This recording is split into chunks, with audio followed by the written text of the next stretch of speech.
ready? It's time for the fifth quarter on KALB. Sponsored by Giles Hyundai.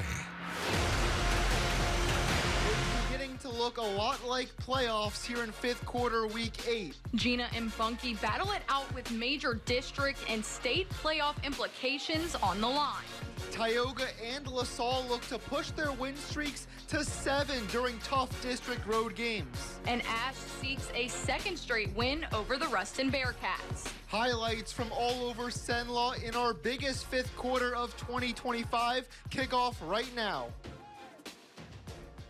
And welcome into week 8 of the fifth quarter here on KALB. I'm Harrison Vapnik. And I'm Julia Keller. Each of the past 2 years, the Bunky versus Gina game has decided a district championship. And tonight, those stakes were on the line yet again as two of the top Cenla teams went head to head. Our fifth quarter game of the week is brought to you by the Louisiana Farm Bureau. Bunky debuting their brand new black jerseys as they face the Giants. Gina moved the ball right down the field on their opening drive. Deuce McPherson to Zadrian Cooper. Touchdown, 8-0 Giants. Panthers immediately answer. Zion Lee on the toss. Can't get stopped. Bunky back within a point in front of a sold-out Grove. Second quarter, Giants facing 4th and 20. McPherson over the middle. Adrian Sharp makes the catch. Can't get taken down. Massive play to keep the drive alive. 2 plays later, Daniel Hatcher fights his way in. Gina opens up a 7-point lead. Ensuing Panthers possession. Brady Wright's backwards pass results in a fumble. Number 11, Kenyon Jones. He is a freshman with the biggest play of his life. Scoop and score has the Giants up 2 scores. Bunky trying to fight back into this game. Lee, Mr. Yards after contact, gets into the end zone again, but the Giants offense could not be stopped at all. McPherson into the flat. Cedric Wilson, no black jersey on that side of the field, and the speedy senior is gone over 50 yards to the house. Gina spoils Bunky's perfect season and walks out with a win, 68-45. Homecoming night at Marksville, and congratulations to Zaya Thomas for winning Queen. Tigers in the red zone early on. Devin Lavulais rolls to the right. Jaden Price makes the grab on the last blade of grass in the corner of the end zone for the 25-yard touchdown. 8-0 Tigers. Coach liking that start. Lavulais and the Tigers again in the red zone. Pressure comes. He decides to keep it himself and will get the shove out of bounds at the 1-yard line. Tigers would score on the next play, 14-0. Right after, the Tigers will pull off the ambush and receive a onside kick. Tigers ball. Tigers would then take it down to the 5-yard line, and Kevin Young will punch it in. 22-0 Tigers with 5 minutes until halftime. A few minutes before halftime, Jaden Price will get in for that touchdown to put the game away. Marksville gets the win, 48-15, 7-1 now on the season. And here's an updated look at District 2 Class 3A. Gina takes a huge step to that district championship with the dominant win over Bunky. The Giants still have to face Caldwell Parish and Buckeye to close the season. Ash taking the road to face Ruston. Bearcats leading by 18 in the second quarter. Carson Sellers starts the comeback with a wheel route to Jakarian Griffin. Races into the end zone to get within 11. Same score late in the first half. Sellers airing it out. Alex Fontana will make a diving grab in the end zone. 40 yards. Trojans fighting back within a score. Ash now up in the third quarter. Sellers floats it to the tight end Grayson Thibodeau. Another huge touchdown. Trojans open up a 13-point lead. They wouldn't let up from there. Athlete of the week, Kaysen Williams, scores from 2 yards out. Ash with their biggest comeback of the season, taking down Ruston 45-28. After an 0-3 start to the season, not many Cenla teams are playing better right now than the Avoyelles Mustangs. And of course, we saw the Mustangs last Friday get revenge over the Menard Eagles and stay undefeated in district play, as tonight they hope to push their win streak to 5. It's homecoming and senior night at Bolton, and congratulations to Queen Bailey Williams. Avoyelles gets the party started with a touchdown run from Contarius Franks. He gives Avoyelles the lead 8-0. Avoyelles will do it again with another shifty run into the end zone, this time from Kevin Jones. 16-0 Mustangs. Bolton would try to make a play, but the pass from Tyler August will bounce off the chest of his teammate Kenneth Bowie and fall into the hands of Franks, who would take it home and extend the lead 24-0. Avoyles would pile it on. Case and Gaucher lets one loose to find Jones in the end zone, making the score 32-0. In the second quarter, Avoyles takes another touchdown with a powerful run from Xavier Scott. Their game would end prematurely due to significant injury to a Bolton player. The Mustangs would take it 69-0. Senior night at Menard High School football's field.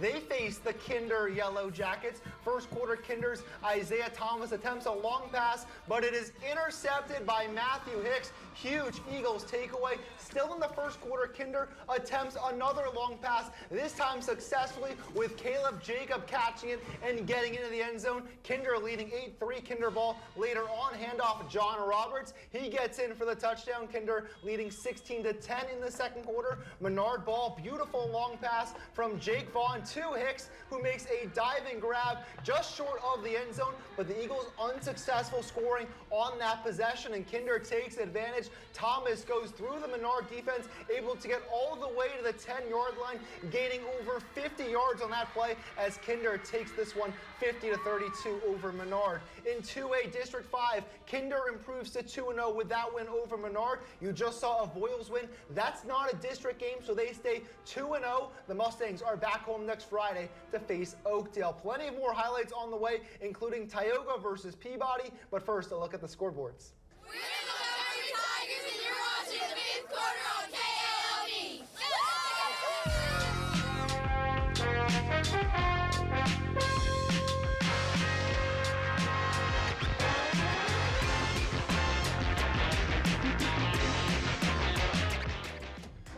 This fifth quarter score ticker is sponsored by Louisiana Farm Bureau Insurance. Real service, real people.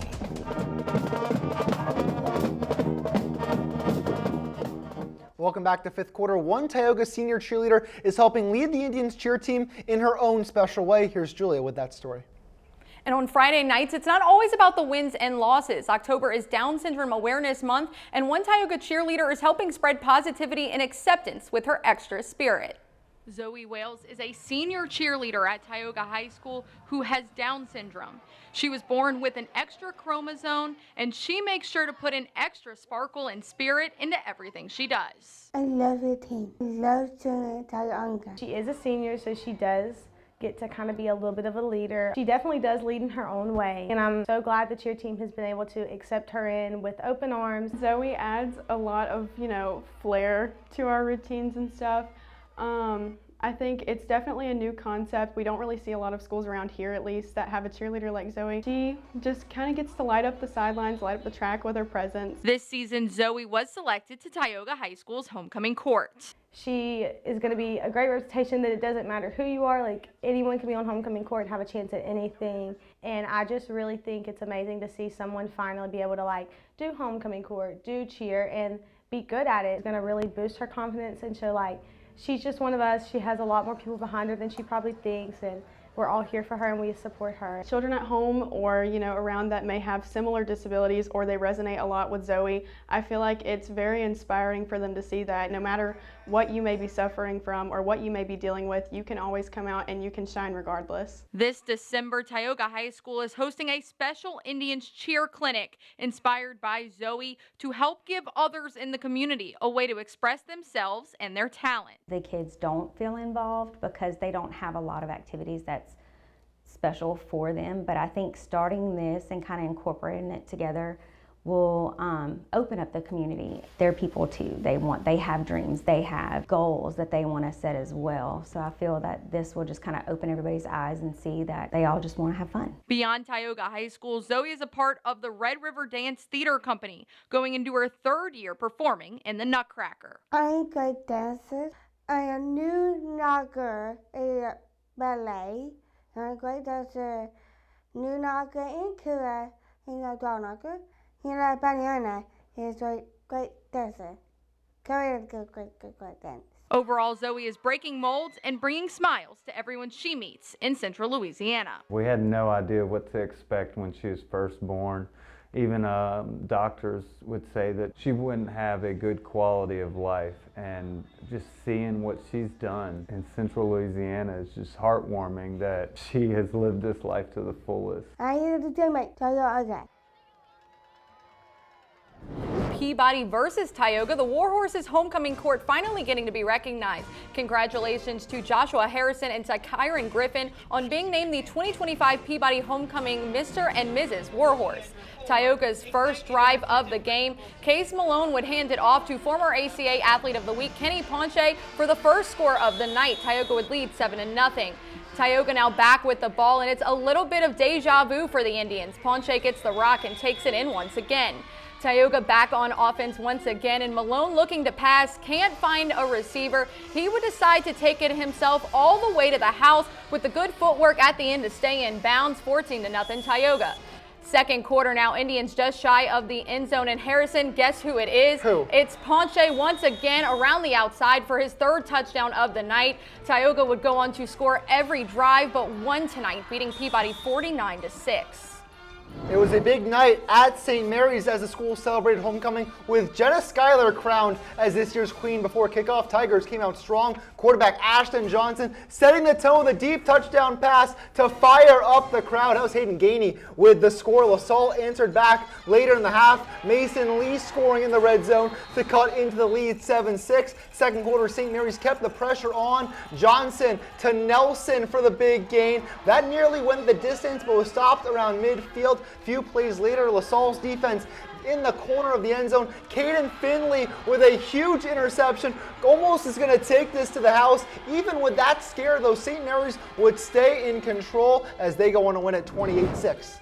And Battle of the Gators on Northwood Lena's senior night against Lakeview, looking to win at home. Northwood with the ball, a handoff to Kadorian Brown, catches fire near the sideline and punches through for a touchdown. Northwood Gators would keep the lead in the first half at 14-0. More from the first, Carmelo Sarver with a deep ball towards the end zone, finds an open senior Jahari McCoy, past two defenders. He also hits the Jets for 6. Northwood with a 22-0. Northwood with the onside kick. Lakeview would bobble the ball, but Carmelo Sarver picks it up for the Gators in Navy. They would keep it at 30-0. Still in the first quarter, running the Wildcat with Cardarian Brown back to the far sideline, gets the score for Northwood. The home Gators dominate in fashion on senior night, 72-0. It's senior night in Natchitoches as the Airline Vikings travel to Turpin Stadium to play the Nat Central Chiefs. Vikings would start hot off the block. Kenny Darby would drive it in for the first touchdown of the game. 6-0 Airline. The hosts would bite back and give Natchitoches the lead with a powerful rushing touchdown from Jeremy Lowe Jr. 7-6 Chiefs. But Airline would give their own reply right off the kick as Kenny Darby, the LSU football commit, drives it all the way down the field with help of some excellent blocking and incredible speed. 80-yard touchdown. LSU could use this production tomorrow all the way to the house to extend that Airline lead. The Nat Central fans would stay in the game. The visitors would not let go any chance to waste in this first quarter. Off the snap, a direct snap, it's a touchdown. Kenny Darby again running past the Nat Central defense, 20-7. You can't believe a play like that as Airline comes out and wins this one 41-21. And there's a peppy spirit coming from all ages as the South Beauregard Knights host the St. Louis Catholic Saints. After grabbing an early field goal, St. Louis would start their drive down the field with a good throw from Connor Boudreau to Harrison Hurt. On the next play, Boudreau would do it again, but this time a bomb into the end zone. Trace Morrow would come up with that one, 10-0 Saints. St. Louis growing their lead with a fake field goal as kicker Will Flavin receives from Boudreau and just jogs it past the sticks for an easy touchdown, 17-0. South Beauregard would almost score from an absolute beauty of a throw from Walker Layton right into the breadbasket of Alex Baguette, but he would get hounded by Cullen Miller just shy of the goal line. South Beau finishes the job on the next play with a powerful run through the middle into the end zone. Grant Crawford would claim that one and give the Knights their only score of the game. South Beauregard would fall short against St. Louis, 7-17. And our plays of the week are next, but first, another look at the scoreboards.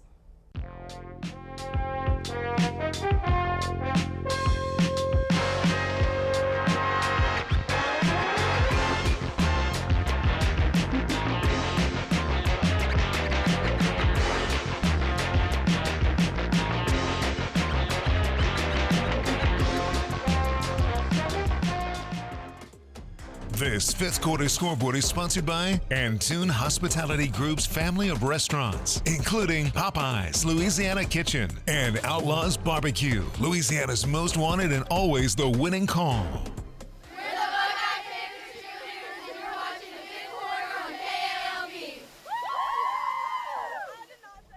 Welcome back to the fifth quarter. It's time to show you the best plays from Week 8. Last week we saw a new season high in total votes, led by a win from the Manny Tigers. Now let's see who takes the cake in Week 8. Of course, our cool plays of the week are brought to you by Southern Air. Play of the week 1 comes from number 1 on Gina. Zadrian Cooper climbs the ladder for an unreal touchdown grab. This was the start of an offensive avalanche on a near perfect night from the Giants. Play of the week number 2, Northwood Lena's Carmelo Sarver deep over the senior Jahari McCoy, who juggles it and takes it across the goal line. It was a senior night to remember as Northwood beats Lakeview. Play of the week number 3 belongs to the Tioga Indians. Case Malone looking downfield, can't find a receiver, keeps it himself. Watch the footwork down the sideline to stay in bounds. Great play from Case and a great win for the Indians.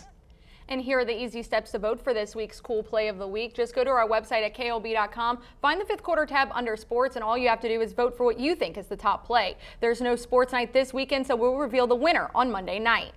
And while you're voting for your favorite plays, make sure to vote for your favorite players. Nominations are open for this week's ACA Athlete of the Week. To nominate, just go to KALB.com, find the Athlete of the Week selection under sports, and nominate your favorite player from there. We'll be featuring the winner on Thursday night. And a huge thank you to Antunes Hospitality Group and their family of restaurants for feeding our entire fifth quarter crew tonight. First of all, thoughts and prayers with the Bolton player who suffered a serious injury towards the end of that game. But what else did we see in Week 8? Well, I had Peabody and Tioga absolutely dominated tonight. They scored on every drive but one tonight, which is kind of insane. And Kervin Johnson didn't have any of those touchdowns. I mean, that's just how scary the Tioga offense. Speaking of scary offenses, Gina comes to Bunkie and just dominates on the ground game. Deuce McPherson was hitting a lot of big passes. I think Gina is right in the mix for a state championship. And I think we also have to talk about Ash's big win on the road against Ruston. I mean, they had a comeback win, and I mean, that shows pretty dominance in Ash. They go to Monroe, they lose to West Monroe, they come back and face Ruston. 18-point comeback. They're also in the mix for a state title. We're getting closer to that state title. We'll take one step closer when we have fifth quarter Week 9 coming up next Friday. Have a great night, Cenla.